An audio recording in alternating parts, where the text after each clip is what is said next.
bonjour et bienvenue sur Medi 1 TV. Au moment où la présence militaire se restructure dans le Sahel, les attaques contre les militaires se poursuivent dans la région du bassin du lac Tchad. Dernier incident en date, la mort de 7 militaires camerounais dans une attaque attribuée à Boko Haram. Tout cela dans un contexte d'affrontement atroce entre Boko Haram et l'antenne locale de Daesh. Pour décrypter cette situation, nous recevons Bakary Samb, directeur du Timbuktu Institute de Dakar. Bonjour Bakary Samb. Bonjour. Alors, comment comprenez-vous cette recrudescence des attaques dans cette région-là actuellement? Oui, je pense que pour analyser cela, il ne faudrait pas perdre de vue l'événement important, majeur, qui s'est passé ces dernières semaines ou ces derniers mois, c'est-à-dire que c'est la disparition de Aboubakar Shekau qui, en fait, va laisser des séquelles, va laisser un certain vide. Jusqu'à présent, la nébuleuse Boko Haram arrivait à instaurer une forme de rivalité avec la branche ISWAP, c'est-à-dire dépendant de l'État islamique de Daesh. Mais je crois que la mort d'Aboubakar Shekau a fait rejouer les cartes dans cette région-là et qu'on voit un lieu de prédilection qui était celui quand même de Boko Haram originel, c'est-à-dire la région de Fotokol au nord du Cameroun, à l'extrême nord, devenir le lieu d'affrontement, en tout cas des incursions. Et cela introduit une nouvelle donne dans le rapport de force dans cette région du bassin du lac Tchad. Alors, donc, des affrontements, on le voit entre ces deux groupes, donc, comme vous l'avez dit, l'ISWAT et Boko Haram. Selon vous, vers quoi est-ce que cela peut mener, Bakary Samb? Oui, cela mène déjà à une forme de surenchère entre les groupes. Parce que la filiale en Afrique de l'Ouest de l'État islamique, c'est-à-dire ISWAP, est en train de supplanter un peu la secte djihadiste ultra-violente Boko Haram autour du bassin de la Tchad. Et c'est même cela, je crois que même aujourd'hui, on commence à se dire que est-ce que ce n'est pas par ce biais-là que Boko Haram a perdu son chef, c'est-à-dire Aboubakar Shekau. Cette guerre entre rivaux est en train de rebattre les cartes du djihadisme en Afrique. Cette filiale a annoncé, par exemple, récemment la mort de Boko Haram et que toutes les rumeurs ont été finalement confirmées par l'ISWAP. Et si on sait que l'ISWAP, qui est né, je le rappelle, en 2016, qui est une scission de Boko Haram,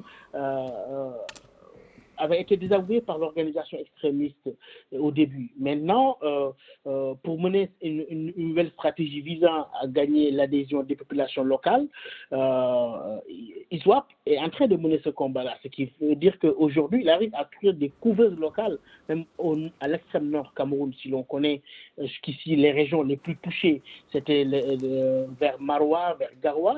Mais avec le débordement de l'épicentre nigérian et la perte de vitesse du Boko Haram de la branche de Shekau, ils arrivent à aller jusqu'à dans des zones comme Sagmi, qui est dans la région de Fotokol. Donc il y a de plus en plus très clairement une guerre fratricide qui préfère les affaires des gouvernements de la région, puisque les djihadistes vont s'éliminer entre eux. C'était ça le challenge. Et je crois que là, aujourd'hui, on se pose de nouvelles questions sur l'issue de cette bataille fratricide. Alors, vous le disiez, c'est-à-dire ISWAT qui parvient à apparemment en tout cas convaincre quelques populations locales. Selon vous, cela n'interpelle pas sur l'approche sécuritaire?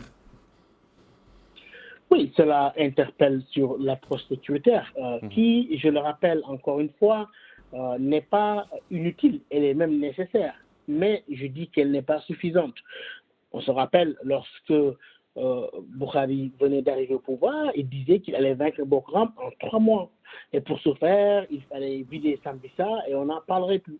C'est-à-dire que le mouvement, c'était oublié que le mouvement a évolué depuis la naissance de ce mouvement qui était un problème purement nigérian au début et qui est devenu une menace régionale, tel que je l'ai dit dans mon ouvrage paru en 2015, Boko Haram, du problème nigérian à la menace régionale. Et donc, je crois qu'il y a un ascendant de ISWAP aujourd'hui qui, je crois, si il parvient à rallier les troupes de Boko Haram et ses ressources, cela risque de renforcer son poids et sa capacité d'expansion. Ce qu'on a vu, des zones comme Fotokol aller jusqu'à Saguenay. Et aujourd'hui, c'est véritablement une nouveauté. Maintenant, est-ce qu'on a traité, pourquoi je parle de l'approche sécuritaire et que j'appelle à une mitigation de cette approche sécuritaire, c'est que la lutte contre le terrorisme, c'est s'attaquer à un résultat. Le terrorisme est le résultat d'un long processus. Et ce qu'il faut privilégier aussi, c'est la lutte contre l'extrémisme violent et les facteurs de cet extrémisme. Ce qu'on a essayé de faire dans le cadre de la stratégie du bassin de la Tchad. Alors, cela dit, sur le plan de l'approche, comme vous le dites, une approche multiforme qui inclut le développement. Aujourd'hui, est-ce que la situation aussi de paupérisation auprès de ces populations-là ou chez ces populations-là n'est pas un facteur qui aggrave la situation? Mais absolument, vous savez, il y a plusieurs facteurs. Les facteurs socio-économiques, ces vulnérabilités socio-économiques des jeunes qui sont laissés à même. Moi, je suis allé beaucoup dans la région de Difa, dans la région de Bosso au Niger. Quand vous voyez les jeunes, les maigres métiers qu'ils sont en train de pratiquer, c'est le transport à travers des motos, etc., mais qui acceptent plus la monnaie nigériane, le naira, que le franc CFA. Pour dire que dans cette zone-là, les djihadistes sont presque arrivés à isoler Maïdougouri, qui est la grande capitale de l'État de Borno au Nigeria, qui était encore relativement protégée, où se sont réfugiés plus de 1 million de civils. Mais aussi, ils arrivent aujourd'hui à harceler une armée déjà retranchée dans ses bases dont elle ne sort que rarement. Donc Maïdougouri aujourd'hui qui a débordé, parce que rappelons que la région de l'extrême nord Cameroun qui a été touchée est véritablement proche de Maïdougouri, qui est le bassin de Boko Haram, où le mouvement, dit-on, aujourd'hui dispose de plus de 2000 combattants. Aujourd'hui, face à cette force-là, il faut véritablement mitiger les approches purement sécuritaires, s'attaquer à la racine du mal, comme je le dis, et c'est que la stratégie régionale de stabilisation du bassin de la Tchad essaie de faire, c'est d'inclure cette dimension de développement. D'ailleurs, le pilier 8 de cette stratégie est consacré à ce qu'on appelle la prévention de l'extrême violent, avec le développement d'une communication stratégique visant à isoler ces mouvements-là de leurs alliances locales. Mais je crois qu'il faudrait aujourd'hui allier approche sécuritaire pour gérer les urgences, mais aussi une approche prospective qui sera basée sur véritablement le traitement des vulnérabilités et des problèmes socio-économiques qui se posent. Alors, Bakary Samb, quand on voit l'exemple de l'Afrique de l'Ouest, ou plutôt, en tout cas, de la bande sahélienne, on a le G5 Sahel, il y a une coopération donc, régionale qui s'est mise en place. Qu'en est-il de la région du bassin du lac Tchad? Oui, pour le bassin de la Tchad, le processus, on peut dire, quand même semblait un peu plus avancé parce que les pays se sont rendus compte de l'impossibilité à chacun d'entre eux, de ces pays-là, tout simplement, tout seuls, de combattre Boko Haram de manière efficace. Ils sont arrivés à une forme de mutualisation de leurs forces. Cela se fait sur deux aspects. Il y a d'ailleurs d'abord la commission du bassin de la Tchad qui s'attaque au problème du développement, etc., et la gestion des ressources, mais aussi la force mixte multinationale qui lie le Cameroun, le Tchad, le Niger et le Nigeria, avec un force commandeur qui est tout le temps très souvent un Nigérian avec un quartier général à Maïdougouri, mais disposant de moyens aériens qui parcourent ces différentes régions du bassin de la Tchad, que ce soit Bagassola au Tchad, soit Fotokol au Cameroun, que ce soit aussi Maïdougouri au Nigeria, mais aussi avec Kousséri qui fait partie du Cameroun, mais qui est en face de N'Djamena, pas loin de cette base aussi, la base de la force multinationale qui a été commandée par un général nigérian jusqu'ici. Maintenant, il y a ces efforts-là avec des droits de poursuite, etc. Mais ils se sont rendus compte que cela ne suffisait pas. Il fallait intégrer une autre dimension, celle-là communautaire, qui commence à véritablement être initiée de la part des Nations Unies et d'une forme d'initiative de la part de l'Union africaine.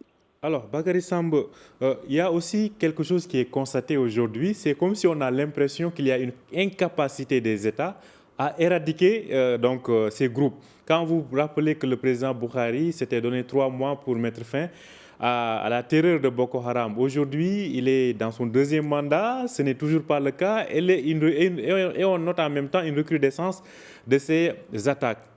Ne pensez-vous pas qu'à l'instar des pays du Sahel, semble s'installer une certaine incapacité des États à éradiquer cette présence donc, de ces groupes dans la région? Mais absolument, d'autant plus que je pense que ces pays-là, dans leur coalition, ont perdu quand même un grand chef de guerre, qui était Idriss Déby, qui n'hésitait pas, avec le colère de Boma, à aller au front, etc. Aujourd'hui, avec cette instabilité relative au Tchad, avec toute la crainte du débordement de la situation libyenne, mais aussi de la situation centrafricaine et soudanaise, je crois qu'aujourd'hui, ces pays-là sont en train de réinterroger leur stratégie. D'ailleurs, beaucoup d'initiatives qui étaient lancées sont actuellement en perte de vitesse, et je crois que ces pays se rendent compte encore de la difficulté de combattre le terrorisme seulement sous la forme militaire. Je dis très souvent que dans l'histoire de l'humanité, une Kalachnikov n'a jamais vaincu une idéologie. Je crois qu'il faudrait mitiger ces stratégies sécuritaires qui n'ont pas prospéré, ni en Afghanistan où les Américains sont restés plus de 15 ans, et il reste encore des talibans, mais au nord du Mali aussi, où après l'opération Serval, il y a eu l'opération Barkhane qui a montré quand même ces quelques échecs aujourd'hui, avec toute la polémique qui est soulevée, jusqu'à se retrouver dans ce qu'on appelle la zone des 3 frontières. Je crois qu'aujourd'hui, il faudrait réactiver cette stratégie régionale de stabilisation du bassin de la Tchad avec ses aspects sécuritaires, mais aussi ses aspects développementaux. Mais hélas, avec la crise sanitaire liée à la COVID-19, les problèmes économiques au niveau des bailleurs de fonds, mais aussi la perte de vitesse de certaines initiatives africaines, ces pays africains qui, disons-le quand même, ont du mal à mutualiser leurs forces malgré ces initiatives que j'ai citées tout à l'heure. Je crois que c'est de plus en plus difficile, et je crains fort qu'il y ait une recrudescence des attaques et que le Cameroun ne soit que le début d'un long processus, et qu'un pays comme le Niger, qui a connu une accalmie dans la région de Difa, de Bosso et de Tchétimari, aussi avec dès que le fleuve Komadougou commence à baisser les eaux, les Boko Haram arrivent à traverser, et cet affrontement entre les résidus narcocriminels de Boko Haram originels de Mohamed Youssouf hérités par Shekau, et entre cette faction-là et la faction d'Iswap qui prend de l'ampleur, je crois que l'Afrique de l'Ouest est maintenant devenue un véritable épicentre et une priorité, malheureusement, pour la nébuleuse Daesh. Alors, cette priorité, on en parle. La revue de Daesh consacre pas mal d'espace, en tout cas, à la situation en Afrique. Comment interprétez-vous cela? Oui, c'est-à-dire que ces groupes prospèrent là où l'État est absent, là où l'État est défaillant. Donc, sur les ruines de l'État, sur les ruines. Quand je parle de l'État, on parle très souvent de l'absence de l'État. Mais je dis très souvent que dans nos zones frontalières, il s'agit de quel État qui est absent? Est-ce que c'est l'État répressif? Il est bien présent, mais est-ce que l'État protecteur est là? C'est-à-dire que les populations, avec les accords militaires, la présence de forces étrangères, vivent de plus en plus les conséquences de mesures sécuritaires draconiennes, tout en étant dans un sentiment d'insécurité. Cela ravive les tensions, et quand on va au Burkina, par exemple, il a fallu réactiver des forces locales, etc., des groupes qui combattent des terroristes. La même chose au Cameroun, où il y a des comités d'autodéfense qui ont été formés pour lutter contre les djihadistes. Finalement, ça se traduit en affrontement interethnique ou intercommunautaire. C'est-à-dire que dans ce bassin de la Tchad, où vous avez les Kanouris, qu'on considère comme étant la composante majeure des gens de Boko Haram, avec le continuum à partir de Maïdougouri jusqu'à Bazasola, jusqu'à Bol, jusqu'à Fotokol et jusqu'à même aux alentours de N'Djamena avec Kuseri, mais aussi d'autres ethnies sont là-bas, comme les Kanembo, les Boudouma. Et entre ces ethnies-là, aujourd'hui, si on crée des communautés d'autodéfense en prenant en compte la question du Cameroun, où l'analyse que fait l'élite camerounaise du phénomène Boko Haram est vraiment ciblée en disant que c'est un phénomène musulman et islamique entre un nord qui a ses problèmes et un sud qui ne comprend pas ces problèmes-là. Je pense que véritablement la question terroriste va raviver ces tensions communautaires, et cela fera justement le jeu des groupes terroristes et des nébuleuses qui arriveront à trouver des couveuses locales dans la région. Alors, Bakary Samb, dans tout cela, l'Union africaine semble absente. Comment comprenez-vous cela? l'Union africaine n'est pas absente. Elle est présente quand même par la grande stratégie régionale de stabilisation du bassin de la Tchad, qui a reçu un grand soutien du programme des Nations Unies pour le développement, qui était d'ailleurs en train de se rendre compte de la nécessité de mitiger les approches sécuritaires au point de lancer récemment ce qu'on appelle une stratégie de communication. Les stratégies de communication qui devraient s'attaquer véritablement à la problématique où les populations des zones, comme les zones 1, 2, 3, 4, selon qu'on soit du côté du Cameroun ou du Tchad, sont en train de vivre les affres et les conséquences des attaques de Boko Haram.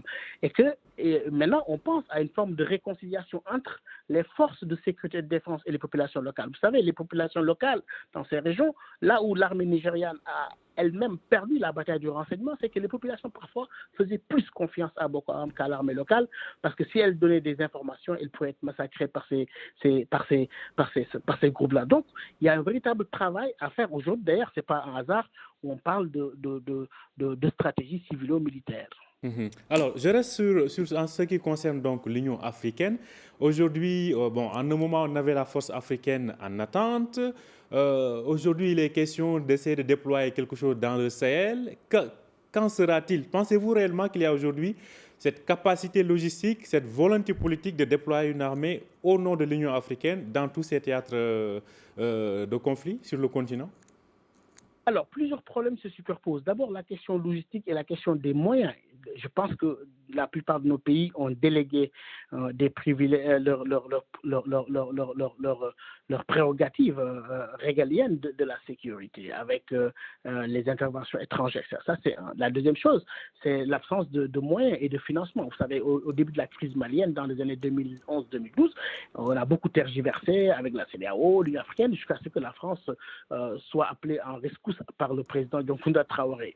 Aujourd'hui, on est dans la même configuration. En plus de cela, nos armées, il ne faut pas trop peut-être leur demander, sont dans la même configuration et dans les mêmes interrogations sur le plan de la tactique et de la stratégie que les autres armées classiques. Aucune armée classique n'arrive à faire face au phénomène du terrorisme qui, en fait, vous invite dans une forme de guerre qui est asymétrique. Avant, quand on parle de guerre, on parlait de front et de deux forces qui s'affrontent, victoire ou défaite à la fin, avec un front.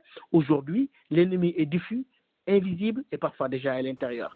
Et face à cette guerre asymétrique-là, nos armées, si je dis, ne sont pas aussi armées et ils sont dans les mêmes interrogations que les autres forces de sécurité et de défense qui eux-mêmes opèrent dans la région, qui n'arrivent pas véritablement à vaincre la question terroriste par le seul biais de la sécurité et de l'intervention militaire.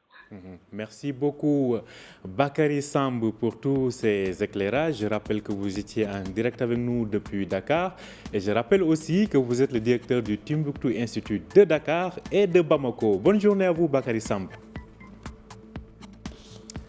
Merci à vous aussi de nous avoir suivis. Je rappelle que vous pouvez retrouver cet entretien sur notre site www.medianews.com. Très bonne journée et bonne suite de programme sur Média TV.